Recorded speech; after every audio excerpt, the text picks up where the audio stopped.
Auburn cracks the top 25.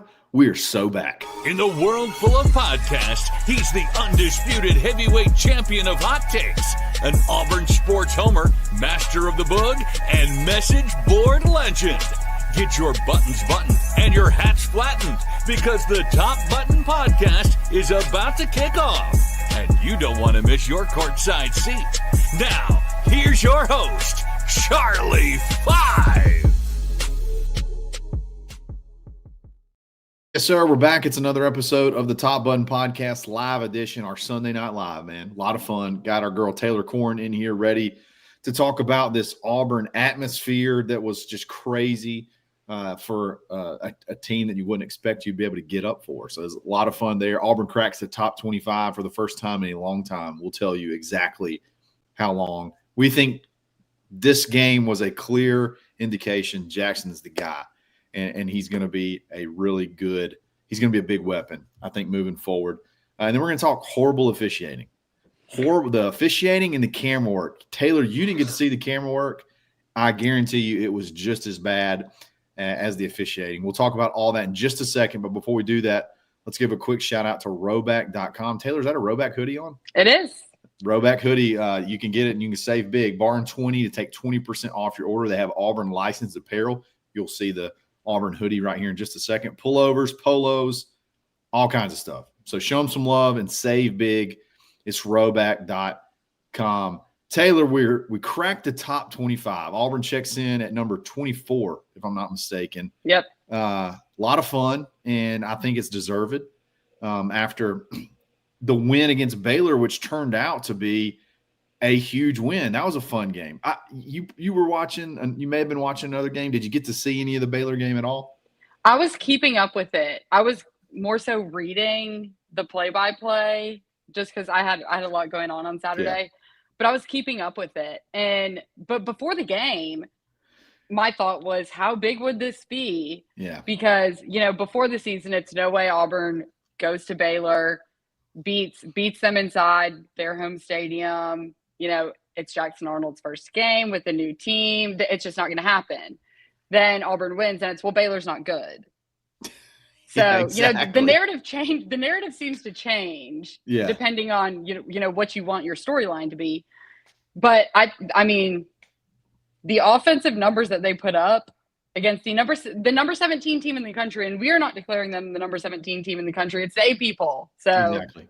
That's impressive. They walked Which out I think win, is the greatest poll that's out there. I mean, they put Auburn at 24th. So they're obviously the most honest and well-knowing pollsters out there. Look, I'm with you. And what's funny is the range of emotions, because Baylor got down at one point in time, maybe a couple of scores, and came back. And when they got down, everybody's like, oh, Baylor sucked. That means we suck. Like it's just not a good win anymore. It's fun to watch the wave of emotions. Whereas at about the third quarter, I told some folks, I was like, I've seen what I need to see about Baylor. That's a good football team. Like, whether they win the game or not, like, their offense is explosive.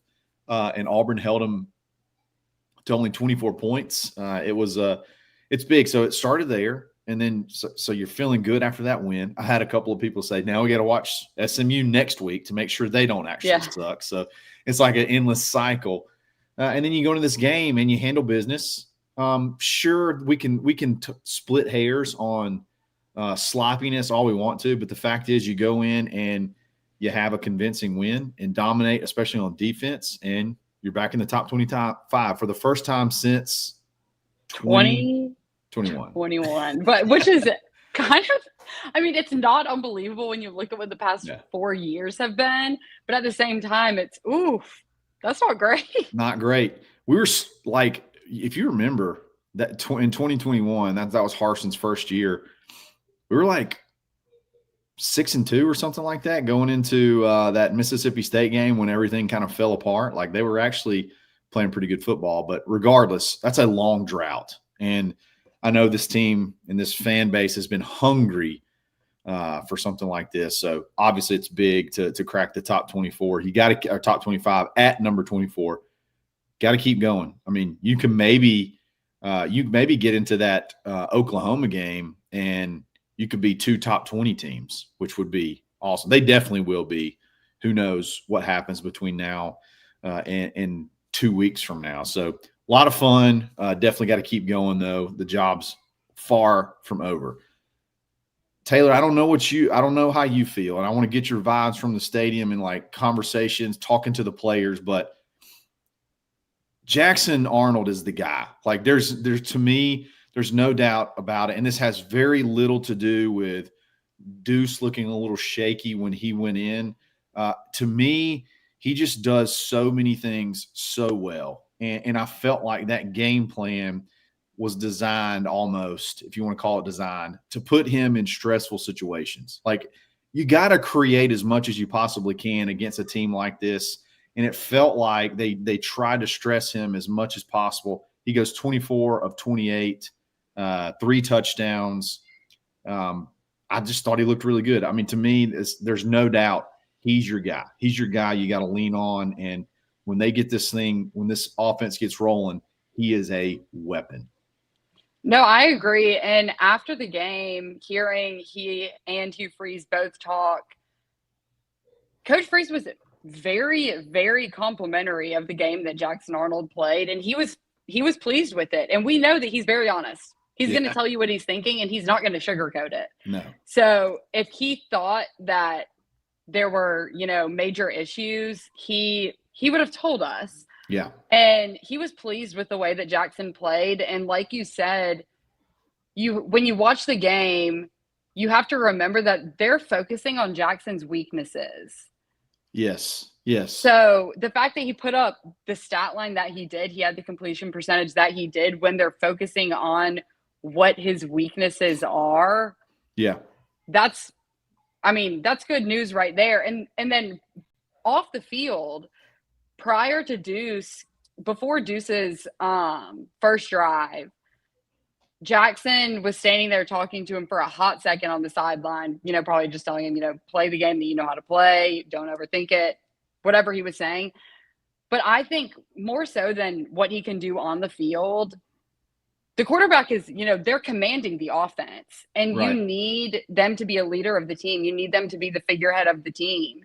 And Deuce obviously respects him. His teammates obviously respect him. And seeing how he went about himself and went about, being off the field once Deuce took over was so encouraging, because that stuff matters. That stuff really matters. Other people see it for sure.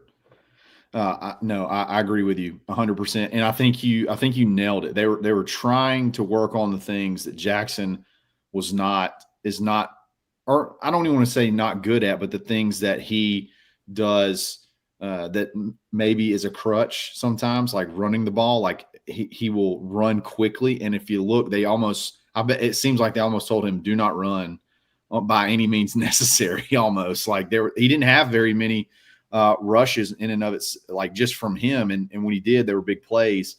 The first sack on that first drive, if you watch that first sack, when his back foot plants, okay, he had time, but when his back foot plants, you can look at the screen. There's no receiver in the screen. So like they were running very long developing routes, which I think has to make him sort of be patient. He has to, work on patience and not just taking off and running and letting the routes develop. And then you can't really see what kind of defense they're playing. So you don't know if anybody actually was open there. I just felt like they were doing a lot of things that it wasn't necessarily like, let's game plan for Ball State and go run a script against them. We're going to pick some stuff that we got some no doubters that we can run out there to get the first downs. We're going to work on some stuff that Jackson struggles with. And I thought he did a really good job. I feel so confident about this kid whenever he's running that read option, any type of run action or RPO. He just makes the right decision every single time. And all those throws that are like out to the sidelines and stuff like that, like they're all just darts on the money. Like his placement is really good. I don't know, man. I'm fired up for Jackson. Well, and Hugh was actually asked about that post game. I cannot remember who asked the question. It may have been Dap that asked it, but someone asked.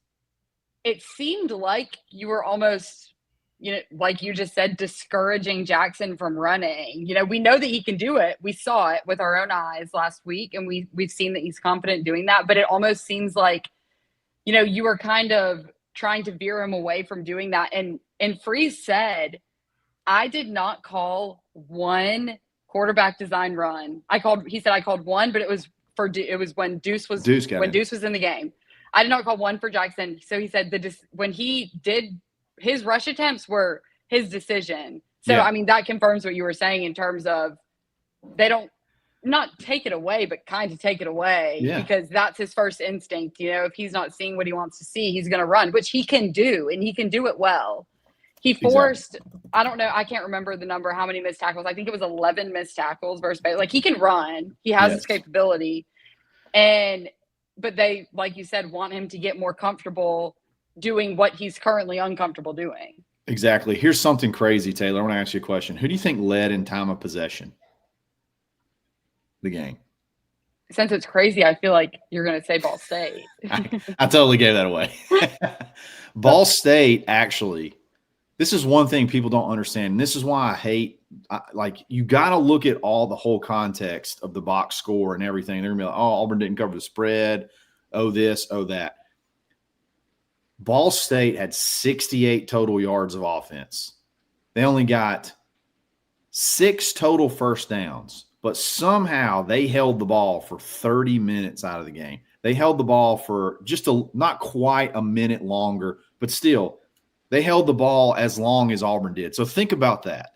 They were quite literally trying to keep the ball out of Auburn's hands as much as possible. Run the play clock. Hey, we're only going to get 3 plays. We're only going to get 3 plays because it's going to be 3 and out. But run as much time off the clock as possible. Juan says they literally held the ball for the full 40 seconds every single play. 100%. Really limited Auburn's opportunities. I think at one point in time after the first – so we had the first drive, and then so they got the ball first, then we got the ball, then they got the ball back. When we got the ball back again, it was like 5 minutes left to go in the first quarter. So – That's one thing I want people to understand too. Like, they were doing things to keep the ball away from us to limit opportunities on offense because of how efficient Auburn was. And then you go out there and you put up 42 points with, the exact same amount of time of possession that they had. I don't think many people realize that. Well, you have to look into what happened to realize that. And that's something that not many people do. Sure. So, but that is a good point. That's not something that I had necessarily been thinking about. But it's when you play these games, you want the scoreboard to look like it did after the Alabama A&M game last year. Yeah. But that doesn't lead to success. If you want to go up there, Auburn could have gone out there, done what they know that they would have success doing, and created a game plan for Ball State, like you said, like they did for Baylor. When they came up with the Baylor game plan, they said, how can we beat Baylor? When they came up with the Ball State game plan, it was, how can we improve what we need to improve? And then, obviously they want to win the game. They're planning to win the game, but you have a little more leeway with your game plan. And running up the score, we saw last year, doesn't necessarily, that doesn't mean anything. So I'm happy with the outcome of the game. I think that they probably put stuff on film that they can go back and watch that will lead to improvements happening down the road when they need them most, starting SEC play. So the scoreboard, I mean, you look at the scoreboard and it might not be what you were expecting or what you wanted to see, especially if you had money on the game. But at the end of the day, this coaching staff is trying to do what's going to be most beneficial down the road. They don't care about scoring what Auburn scores 75 points on Alabama. Like, that does nothing. Yeah. In the grand scheme of things. Doesn't get you better. Like, if we could go run the ball a bunch and, I'm sure that'd be fine. But there's things you got to be able to do to have higher levels of success. Hey, I've always been a big proponent of this stat ever since I learned about it 5 minutes ago. But Auburn has the highest net success rate in week 2. I have no idea how that's calculated, but basically it's not even close. If you look, I shared it on X. It's basically your success, I guess, on offense and you keeping them from having success on defense. And like the gap is like not even close. Like Alabama had a really good game, and Auburn, the success rate is just like exponentially higher than even Alabama was. So I learned about that stat 5 minutes ago, and it's definitely the most important stat that there is. Got a super chat from NH3425. It was actually relieving to see our wide receivers catching passes consistently to pass wide receivers. I felt Hugh ran a vanilla offense to prep for SEC play. I don't remember a drop. Do you? I think Bryce Kane dropped one when Deuce came in. I don't know that I remember a drop. I don't think we dropped a pass. Can you remember? Not off the top of my head. I think there was what was the drop that led to that was the start of the bad officiating? I don't know if that was a receiver. Who was it? See, it was Ryan Gee. He actually caught it, but he fumbled afterwards. Well, I don't know what happened now, because I'm like, I just thought that it was an incomplete pass. Well, that's what they called initially, and then all hell broke loose after that. So we're gonna get no. There was no drop. Well, we can look. I'll look and I'll post it on Twitter. Yeah. To see if there were any drops, but not that I remember. And I do. That was because, do you remember after year one of the Peyton Thorne experience, it was all about this. The big stat that was floating around was, X number of the incomplete passes were hit the hands of the receivers, and people started keeping up with that. And that was we were like, that's the issue. We've cracked the code. That's the problem. So there were a lot of drops. That last drive, I remember that Georgia game. That last drive of the Georgia game, Peyton actually was throwing the ball pretty well, and there were just so many drops. War Eagle Wyoming, he says Singleton had one hit off his hands when Jackson got smoked on the late hit. Actually, it didn't hit off his hands. It hit him in the face mask. Oh, did you see that? Could you see that when it happened? It hit and went straight up in the air, and they intercepted it, but they called a late hit. We actually did get the benefit of a good call there. I take that. I forgot about that one. Technically, that doesn't count. Technically, that does not count as a drop pass because the penalty negated it. But you're right. People were like, man, we got so lucky on that play. We got so lucky that they called a late hit. Well, you know what? Ball State was lucky that Eric Singleton let one hit him in the face mask, and the ball careened up in the air 63 feet and was hung in the air forever, and it was an easy pickoff. So, like, come on, let's call it both ways. Yeah.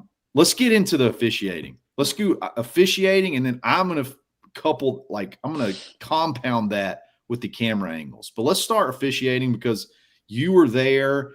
The vibe of like the fans and the crowd and everything around it, like there was a couple that were like egregious, like that you have to turn those in to the SEC office. Like you have to. In my experience and being in the stadium for games, the reaction from the fan base, you would have thought it was the fourth quarter of a Georgia game with 2 minutes on the clock. Yeah. And like that was the reaction. I was laughing. I told you before we started recording, I was audibly laughing after probably the third egregious call of the third quarter. But the fans were irate. Freeze called a timeout solely to say Lord knows what to the officials, and rightfully so, and I'm glad he did. Because I don't know, what was the point? Like I genuinely don't understand how some of the calls that were made occurred. Let's talk about that one, okay? So this is the play where I can't remember if it was a quarterback. They ran like a little quarterback sneak, and Robert Woodyard literally just takes the ball from the quarterback. Like he just literally takes it right out of his hand, and they blow it dead and say his forward progress was stopped. And it was so quick. Like it wasn't like he was going backwards. It was just a really bang, bang. He took it out of his hands. The thing that made me mad, and I guess the referees do this on purpose, we have the most obnoxiously large screen on the planet. Okay. It's huge. And on the replay, Hugh is like, he calls timeout, burns one, which is fine. He calls a timeout to just hey, I'm going to let you guys know about how much I disagree with that call. But he's pointing to the screen because they're showing, he's like, look at the screen right now. Look at the play. And they won't turn around and look at it because they can't do anything about it because you can't challenge forward progress, I don't think. And I think that's one of those things that once they blow it dead, it's like, how could you blow that dead?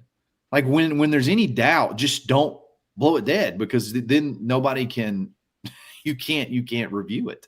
It was awful. And then there's so many more. There's the face mask penalty that extended a drive against Amaris Williams, which he did have a legitimate face mask at some point in the game, sort of. He got a little bit of a hand in there. But what made this one so bad is if you go back and watch the replay, Loeffler, who was the white hat, he's standing right there and looking at the play, and he throws the flag like it seemed like 30 seconds after the play was over. Way after the play was over. And there was nothing.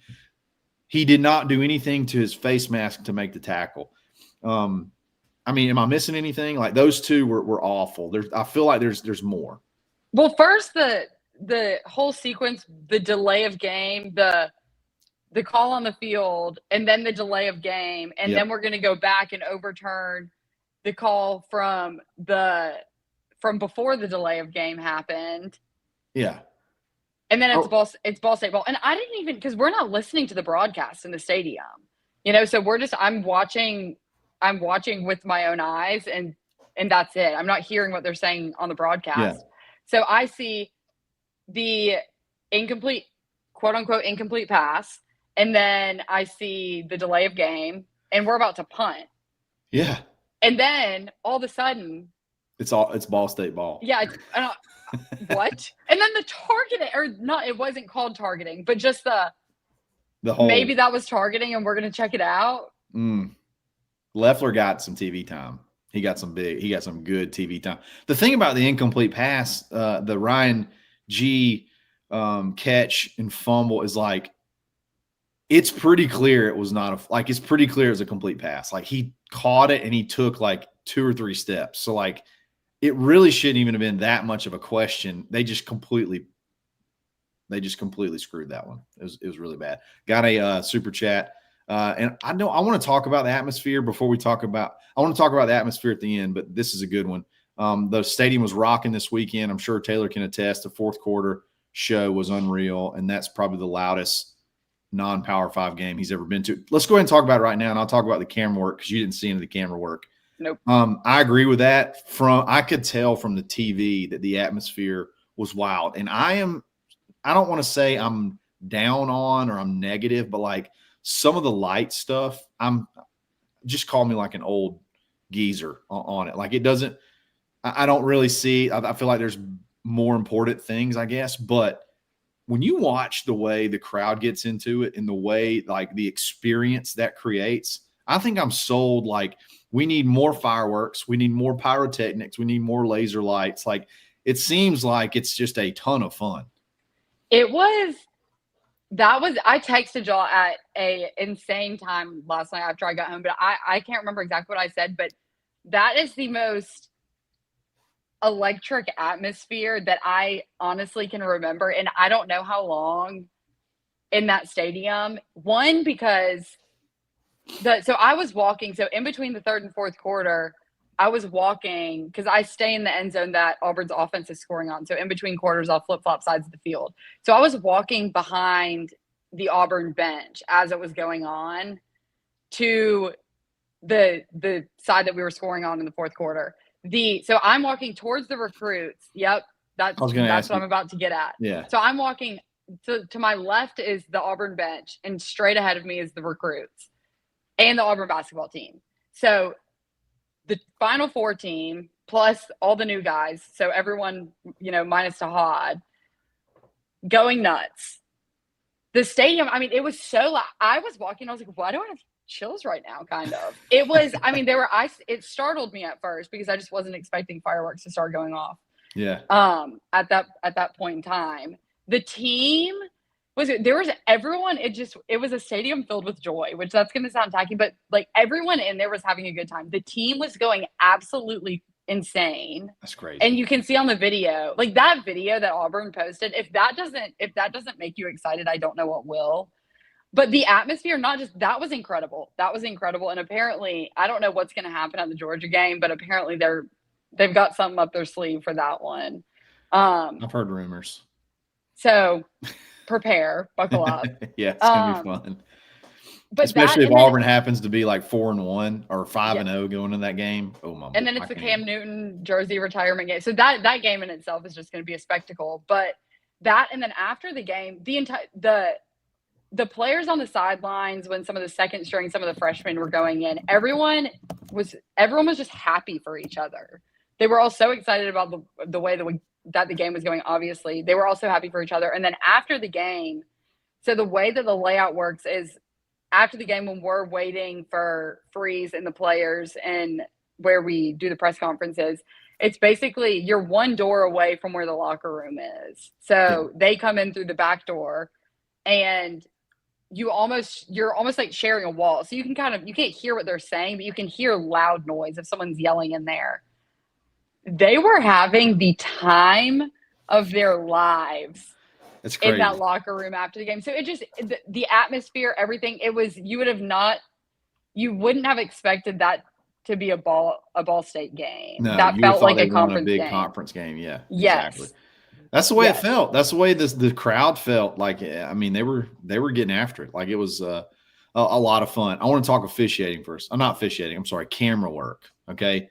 You get really good video, you get good pictures, like you understand like kind of where the ball is at times, and like you kind of got to know a little bit about ball to know how to position yourself, and then you got to kind of understand how plays work.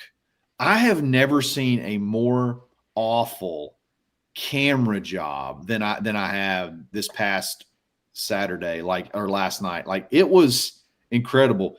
In the chat, tell me if I'm wrong. I mean, how many times did we run a read option and pull it and throw it that we just had you had no idea who had the ball? Like, the camera is zooming in on the wrong person. It was awful. And then Eric Singleton's touchdown. This is the funniest one. See if anybody remembers this. When Eric Singleton catches the ball, okay, you know how they have not the digital, but the graphic scoreboard at the bottom of the screen?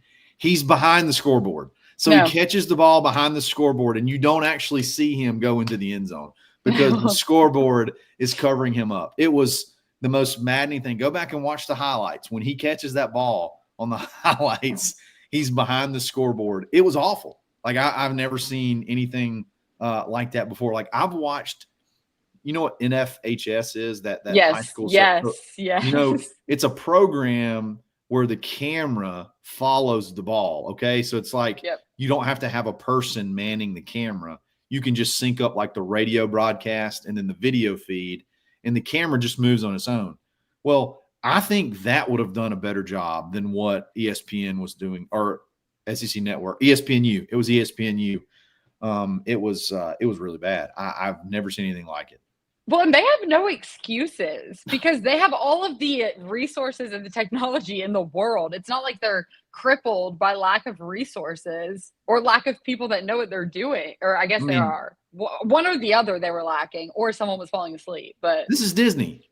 Yeah. I mean, they're like the greatest show on earth. Like, they know how to do these things. Like, they created the Avengers. They didn't create them, but I mean, they got the Marvel movies and all this awesome production stuff, and you can't figure out the cameras. I don't know. I don't know if they had somebody filling in or what, but it was it was bad. Let's see. An understudy. Oh wait, okay. I have something else random. Okay. That stood out to me from listening to the players talk. A big talking point last week, really, or I guess over the past week between the Baylor game and the Ball State game was, we have to get the ball in the receiver's hands, which I agree with. We have all of this elite talent and we need to utilize it. Yeah. And, these guys need to get their touches. I don't disagree with that by any means, but Freeze was asked about that, which, he's going to say what he's going to say. But what I found very interesting was Eric Singleton was asked about it. And it was kind of a, how good did it feel for you and the guys in the wide receiver room to have the ball in your hands a little bit more this week, because the game was, so run heavy last week. And he was very unfazed by the question, but his response was, I mean, it was great, but we open up opportunity for the run game, and then the running backs open up opportunity for us. And I think that especially in the day and age of NIL, there's so much concern about, I need to get mine or I'm gone. It's my way or the highway, locker room problems, playing time issues. But his response to that was so reassuring of, this team just wants to win. None of the players seemed, discouraged or irritated about the fact that, we had X amount of carries, and then we had, half or a third or a fourth amount of pass attempts. That I don't think that matters to any of these guys. I think they want to win. And Eric Singleton speaking on behalf of the receiver room basically was saying, if what we're doing gives opportunity for the running backs to have success, then that's what we're going to do. Like, why are you asking about if we're happier now? This is how it's supposed to go. You can say that with work, like you can say the right things all the time, but you can see it on the field. Like, you can't always tell what someone believes by what they say, but the way they act will 100% show what they actually believe, and they are locked in. Like, you see Cam Coleman dancing on the sidelines. Yep. You see Eric Singleton locked in. So cool that his touchdown catch, Kenyatta was sitting there waiting him in the end zone. Like, it was. They got that on camera. Got that on, like it was a script. It was unbelievable. Like, you can say all the right things, but when I want to watch you and watch how what you actually believe, and like, I think they legitimately are bought in on that thought. Like, if we just hang in there, they're going to create opportunities for us, and we're going to create opportunities for them. There's just so many weapons, and you saw Jeremiah Cobb went off. Darrell Robinson had a long run, and then you work the wide receivers into the game. Horatio Fields has become a really big go-to guy. Perry Thompson had his first catch of the season. Like, it's fun. Pick your poison. Pick your poison. Come get some. I love it. I will. We're going to talk all week about this, and we're going to get ready for South Alabama. They're going to be a little bit better, but it's another game. Take a little bit step up in competition and fine-tune some things and get ready for the Oklahoma game, which is going to be, I think, an all-out war. So it'll be a lot of fun. Can't wait. I'm like so excited for game days now. Like, I don't dread it. I'm ready for the next one. I agree. That's why I was driving back to Birmingham from Auburn State. I was on the phone with my mom, and I was like, I've been smiling the entire ride home. Like, this is enjoyable right now. This is very enjoyable right now. No doubt. Taylor, you did a great job on the socials. We had some unbelievable content. The video of Ball Is Not a State is absolutely hilarious. Like, y'all got it. Taylor's locked in on social media right now for the barn and other things, but like, you definitely pay attention to our social media, because there's a lot of funny videos going on. So guys, I really appreciate it. Taylor, tell them how they can find you and support you. You can follow me on Twitter. That's where I'm most active.